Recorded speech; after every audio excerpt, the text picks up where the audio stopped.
Those aspirants who are appearing for CAPFAC 2023 interview, उसमें से कुछ क्वेश्चंस कैंडिडेट्स का था। इसमें से दो क्वेश्चन एक तरह से है मॉक संबंधित। कैंडिडेट्स ने क्वेश्चन पूछा है, तो इसके संबंध में मैं थोड़ा सा डिस्कस करूंगा। कैंडिडेट ने बहुत कुछ ने पूछा है कि सर कितने मॉक्स किया जाए और कब किया जाए। ये दो क्वेश्चन है, when to do and how many. मैं नॉर्मली जो अभी प्रोग्राम प्रोवाइड करा रहा हूँ उसमें 5 मॉक्स का दे रहा हूँ। कुछ कैंडिडेट्स का ये होता है कि सर मुझे एक ही चाहिए, कुछ कैंडिडेट्स होते हैं मुझे दो चाहिए, व्हाट्सएवर। आप ना भी करोगे, बहुत सारे ऐसे कैंडिडेट्स हैं जो मौक नहीं देते हैं। मैं किसी को ये नहीं कर रहा हूं कि आपको मिनिमम 5 मॉक 10 मॉक दोगे तभी आपका काम होगा, नहीं। लेकिन अभी क्या हो रहा है कि जब आपका कंपटीशन बहुत ज्यादा है, for every seat almost 3 candidates are in interview. Almost ये अभी एब्सोल्यूट फिगर तो हम नहीं कर सकते, लेकिन close to 3 candidates every seats के लिए हैं। यानी कि 2/3 कैंडिडेट्स तो रिजेक्ट होंगे। तो यहाँ रिलेटिवली जब आप दूसरे के कंपैरिजन में भी आपको देखना पड़ता है कि किसी के मार्क्स कुछ आ रहे हैं तो हमें उससे बेटर भी आना चाहिए, उससे हम अच्छा कर सकें ये चीज। तो कितने मॉक्स दें और कब दें, ये इसके संबंध में मैं डिस्कस करने से पहले एक मैसेज जो मैं पहले भी दिखा चुका हूं, लेकिन आज एक बार फिर से मैं आपको दिखाना चाहूंगा। वो मैसेज एक कैंडिडेट, सक्सेसफुल कैंडिडेट्स हैं, कैंडिडेट हैं, वो उनका एक मैसेज देखो। ये मैसेज आप लोगों ने, बहुत लोगों ने देखा होगा कि sir the interview marks 105, rank 21 and fourth allocation CRPF as my first choice are truly because your support and guidance. When I was looking for interview guidance, where in the market there was only for one mock interview, but when I reached you, sir, I believe it's my destiny that I found you. You were offering 5 mocks, and I was puzzled why 5 mocks with one, sir. Then I give one mock and another with you. But I realized the spectrum of questions you were asking and making me to think beyond regular mock interview session. First mock was about myself and DAF related. Second mock was current affairs and with DAF. Third mock current affairs.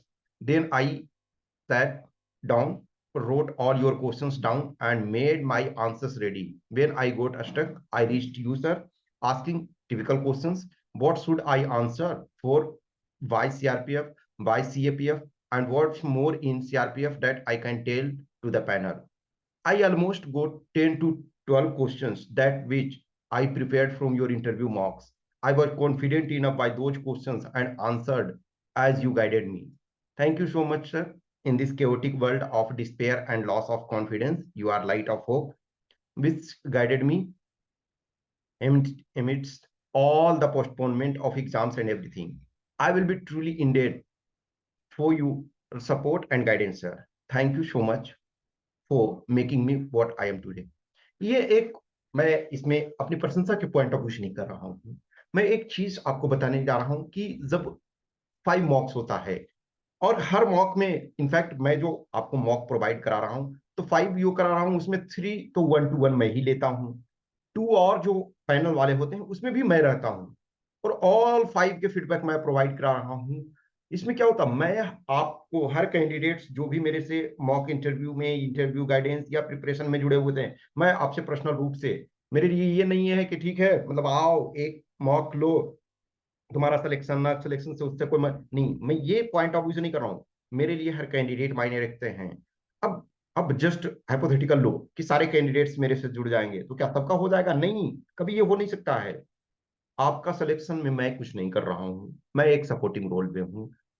मैं थोड़ा सा support कर रहा हूँ। Yes, कुछ आपके 5 marks 10 marks बढ़ जाते हैं तो आपका सिलेक्शन हो जाएगा। At the end of the day आप जो करोगे, आपका जो मेहनत है वो मायने रखता है। आपका जो रिटेन में कंपोनेंट है प्लस जो पर्सनालिटी टेस्ट में मार्क्स मिलेंगे, वो दोनों मिला करके आपका होगा। तो फिर अब ये चलते हैं कि how many marks and when to do. देखो, नॉर्मली जैसे मैं आपको 5 ये करा रहा हूँ, आपकी मर्जी है, आप एक्स्ट्रा कर सकते हो, आपकी मर्जी है कम कर सकते हो, आपकी मर्जी है नहीं भी कर सकते हो। किसी के पास इतना कॉन्फिडेंस है, किसी के पास लगता है कि मैं इतना जानता हूं, मेरे पास, मैं अपने लाइफ को उस ढंग से ऑब्जर्व कर चुका हूं। अब मॉक क्यों जरूरत होती है? बहुत ऐसे कैंडिडेट होते हैं कि लाइफ में प्रॉपर तरीका से कहीं इंटरव्यू नहीं दिए हैं। कुछ कैंडिडेट्स हैं, जैसे सपोज करो आप इंजीनियरिंग बैकग्राउंड से लेटर हो, तो आपने मे बी कैंपस प्लेसमेंट के ड्यूरेशन में कुछ इंटरव्यू दिए हुए। कुछ कैंडिडेट्स हैं एमबीए का प्रिपरेशन कर रहे थे, आपने एमबीए में एडमिशन के लिए कहीं भी इंटरव्यू दिया। कुछ कैंडिडेट्स हैं किसी और एग्जाम में आपने क्वालिफाई किया और उसमें इंटरव्यू दिए। तो कुछ के पास प्रायर एक्सपीरियंस है, कुछ है जो ऑलरेडी असिस्टेंट कमांडेंट के इंटरव्यू में आप जा चुके हो, कुछ हो एसएसबी आप फेस कर चुके हो। तो कोई जरूरी नहीं है कि हर कैंडिडेट को मॉक इंटरव्यू किया ही जाए।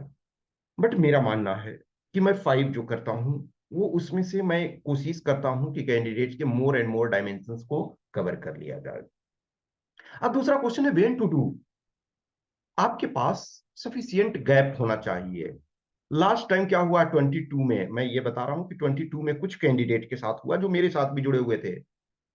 1 मंथ में उन्होंने 5 कर लिया। अब मैं मानता हूं कि वो सही नहीं है कि आप विद इन 1 मंथ में 5 कर रहे हो, आपको गैप देना चाहिए। इसी वजह से जो जो कैंडिडेट्स जुड़े हुए हैं उसमें से बहुत सारे हैं जो 1 मॉक कर चुके हैं, कुछ है 2 भी अभी कर चुके हैं। तो आपको गैप देना चाहिए। अब कोई भी आइडियल गैप नहीं होता है, बट नॉर्मली देखा जाए तो मिनिमम 1 वीक का गैप होना चाहिए। यदि एग्जाम, जब भी आपका इंटरव्यू का डेट आ जाता है, इंटरव्यू आपका लगता है कि हाँ अब हमारा जल्दी होने वाला, तब भी मैं समझता हूँ एक्सेप्शन केस में ही 1 वीक से कम का गैप होना चाहिए। जैसे जो 22 वाले में कुछ में है कि 3 डेज गैप में भी हमने किया है। तो वो है कि ठीक है हमने 5 के लिए बोला है, तो मैं 5 आपको कर दूंगा। क्योंकि कभी भी जब भी आप मॉक अटेंड करते हो तो उसके पास बाद आपके पास सफिशियंट टाइम होना चाहिए कि उन पर वर्क कर सको। Mayor attending interview will not give you much benefit. जो आपको फीडबैक मैं प्रोवाइड करता हूँ, जो फिर फीडबैक पे आपको वर्क करना है। जो मिस्टेक आप 1 टाइम कर चुके हो वो मिस्टेक आप दोबारा ना करो। सो आप अर्ली उस चीज से अवेयर हो। जब भी आपको लगता है कि यस आई एम रेडी, आप ये दो मॉक दो। कभी भी परफेक्शन में आप नहीं पहुंचते हो। कोई भी कैंडिडेट इवन फर्स्ट रैंक जो आ गए हैं, अब उसके बाद तो वाले जो भी बोले कि मुझे तो लग रहा ही था कि एकदम हमारा तो 120 नंबर मिलना है, नहीं, कोई जरूरी नहीं है। फर्स्ट रैंक वाला का भी हो सकता है कि 99 मिल जाए, और कोई 100 रैंक वाले हैं उनको भी 110 मिल सकता है। ये ऐसा नहीं है कि आप फर्स्ट रैंक ले आए तो आप बहुत अच्छे हो। समटाइम सिचुएशनल मार्क्स होते हैं, कुछ टाइम लक फेवर करता है। This is true. so many candidates I have seen in this journey, so many candidates 2017 से अब तक के बहुत सारे कैंडिडेट्स। हाँ, अब मैं ऑन एक्सपीरियंस यदि इस एग्जाम से लिया जाए तो लंबे समय 10+ ईयर्स के एक्सपीरियंस में देख रहा हूँ, सो मेनी कैंडिडेट्स को देखा। बहुत बार क्या होता है कि आप एक्सपेक्ट करते हो कि यस 110 मिलेगा, कभी आपको 95 भी मिल रहा है। कुछ कैंडिडेट हैं कि लगा कि बहुत खराब गया, बहुत खराब, 90 आ जाए तो ठीक है, और उनके 105 मिल गए हैं। तो ये सिचुएशंस होते रहते हैं। तो जितना भी है आप में कॉन्फिडेंस रखना है। बहुत बार ऐसा होता है कैंडिडेट टॉप 10 में आ जाते हैं और उनको डाउट होता है कि क्या मैं सेलेक्ट हो पाऊंगा या हो पाऊंगी, विल आई बी सिलेक्टेड। लेकिन आप में कॉन्फिडेंस रखना है। अब आपको मौका मिला है तो आपको देना है, आपको अपियर होना है। बिफोर दैट, बिफोर हैंड आप जब अपियर होते हो तो आपको बहुत सारे आइडिया मिलते हैं। जब भी मैं फर्स्ट मॉक जब करता हूँ तो जनरली कैंडिडेट के जनरल अप्रोच के बारे में मैं देखता हूँ। जैसे इसमें से आपने देखा ना कि ये इन्होंने बोला ना कि जो ये था कि आ, मेरा जैसे ये देखो about my self and DF related, second mock current affairs and with DF, third mock current affairs, और बहुत सारी चीजें। मतलब एकदम हार्ड एंड फास्ट ऐसा नहीं होता है कि मतलब किसी में करंट अफेयर्स ही पूछ रहा हूँ, मतलब मिक्स चीजें होती है। जैसे एक जनरल इंट्रोडक्शन, तो इंट्रोड्यूस योर सेल्फ पूछा जाता है, कुछ बेसिक क्वेश्चंस होते हैं, तो आप सो मेनी टाइम्स उसको करते हो। अब वंस आपने मॉक दिया, फिर मैं आपको फीडबैक प्रोवाइड कराता हूँ, बात करता हूँ आपसे, फिर मैं आपको और मौका देता हूँ कि कुछ क्वेश्चंस क्यूरी डाउट से है।